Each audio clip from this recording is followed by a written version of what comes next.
wine, putting the sensual in non-consensual. Since 1942. Right, this is awkward. My name is Muhammed Ali, and this is my first time ever doing stand-up comedy. There's no weeks yet. I was egged on to do it. My friend's like, Mali, go, you're a funny guy, you should do stand-up comedy, do stand-up comedy, do stand-up comedy. So last time I came out, I'm like, Sham, I'm gonna do stand-up comedy. He's like, Mali, do stand-up comedy. I'm like, alright, let's do it. He said, Mali, you write a script. I'm like, cool, I'll write a script. That was the single most horrifying experience of my life. Because for the last 2 months, I've been going around and telling my friends, hey, I've got a joke. Is this funny? Tell me it's funny. Please tell me it's funny. It's funny, right? You laugh, right? Please laugh. My mother never loved me. Please laugh. It's really bad. It's really horrifying. And it's nice, because some of your friends will be nice. They'll give you the feedback. You know, that was a good joke. Maybe change the gender. It's nice. They give you the right feedback. But some of your friends are dicks. Some of your friends, and you go to like, guys, I think this joke is funny. I think it's funny. Tell me what you think. And they go, you think your own jokes are funny? and that, there is no response to this question. There is no response to this question. You go there going, yeah. And that's what I realized. Something, it really sucks because if I worked at Subway and I made sandwiches all day for people when I went home and I made myself a sandwich and I liked it, you wouldn't go, oh, that's full of yourself, aren't you, Mali? You like your own sandwiches. But if I do that for comedy, it's a big deal. And it's nice. This is my first time. I'm enjoying it so far.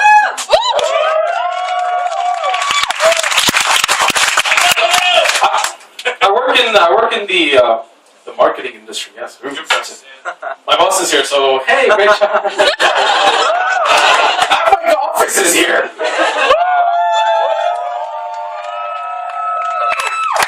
They're really cheering for me. So I work in the marketing industry. I work in the advertisement industry. Yes, it's like Mad Men, only nothing like it at all. Nothing like Mad Men. None of that shit is true.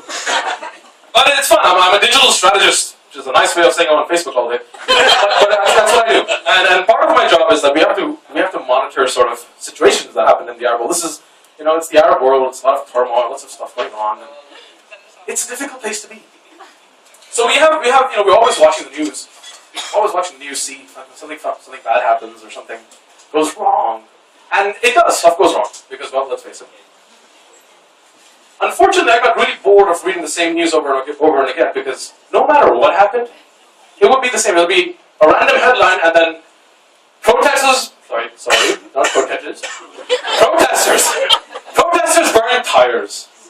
Wherever you go in the Arab world, if it's Lebanon, Jordan, Syria, etc., no matter what goes wrong, you burn tires. You burn a whole lot. You have a whole lot of fucking tires in your country. I don't know why. I don't know why you have so many tires, but you do. And apparently, the only thing you realized you can do is burn them, which is nice. No, burn your politicians. That'll solve your problem.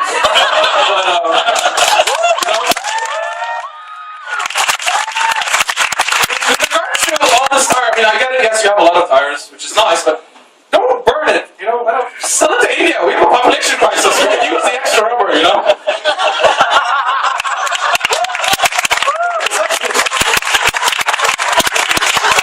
like my job. I like technology. I like having to sit in front of the screen and go through tons of information and real-time data. But it gets annoying sometimes. For example, everybody knows the OTA, right? Yeah, you like them. Nobody else does. Anyway, so they announced there's going to be a concert here in Dubai. And everyone was like, yeah, go to a concert in Dubai. Woo! Shortest concert ever, one song. Also the largest gathering of single people in the UAE. But anyway, so the concert was announced, and everyone here knows what Twitter is. Twitter's cool. For the rest of you who have a life, Twitter's like a microblog. So about a week or so after the concert was announced, there was this big rumor that he died. He committed suicide. And everyone on Twitter was in an uproar, but there were two general reactions. The first one was, oh god, he was too young. He just broke up. The second one was, shit, just applied for leave. But what really bothered me was not the reaction. What bothered me was there was no way of confirming whether or not Gautier was actually dead. Half the time I was like, oh, he's dead. Yeah, he's dead.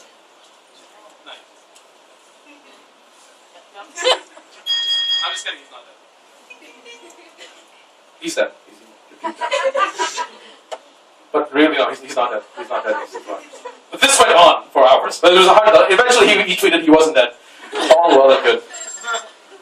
It's nice. I forgot the rest of my joke. I have my script in my pocket.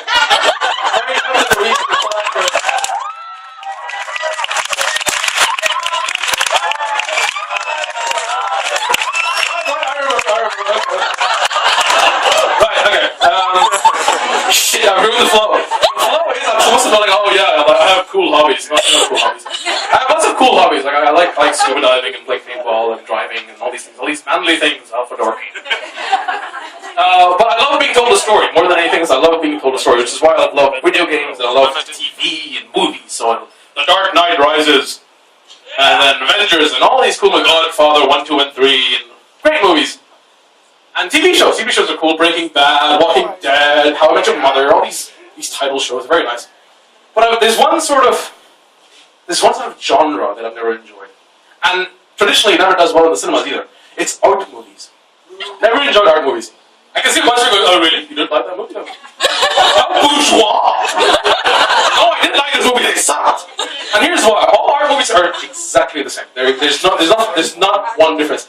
There's always a central character. Okay, there's one guy or one girl, and that character has some sort of characteristic or a flaw, and then they want to do something with their life where that characteristic or flaw, impedes their progress.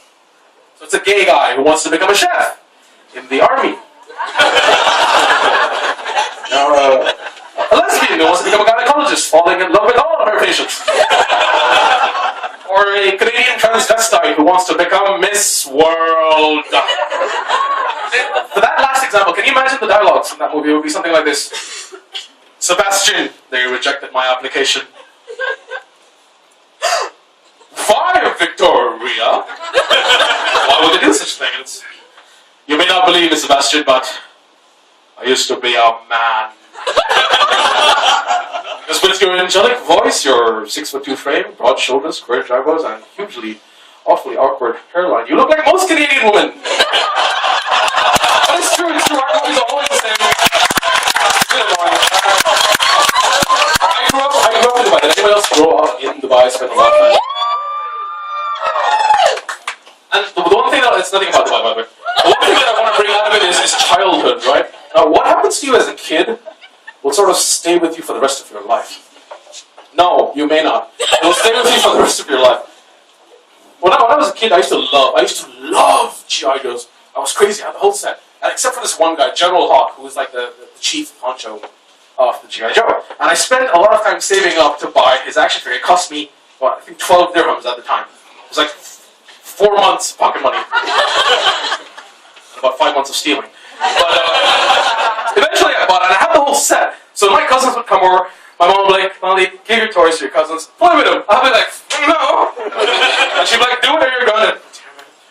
Fine, here's one for you, one for you. And I keep the General Hawk toy to myself. My mom's like, give that one to him. And I'm like, I'm not giving it to him. And him in question was one cousin who'd always break my shit. Everybody has a cousin who breaks his shit. Yeah. No one, that joke at home for you, like, it's funny because it's true.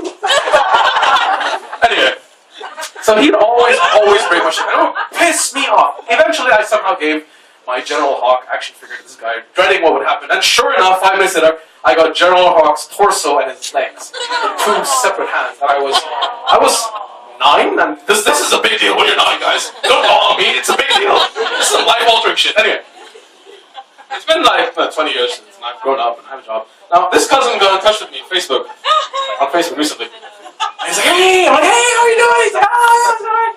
Oh, look at you, you're successful, you're working, you got a nice car, you do this and that. You're doing well with your life. I'm like, yeah, totally. I'm like, what are you doing with your life? And he goes, I'm going through a divorce. I was like, good. I'm glad the fabric of your marriage is tearing apart. Like, oh, I don't know. An action figure? See, that's the problem. The problem is what happens to you as a child will stay with you. My cousin's going through this life-altering thing, and I'll be like, yes, success! 12 dirhams of toys for your 12 years of marriage. That's my time.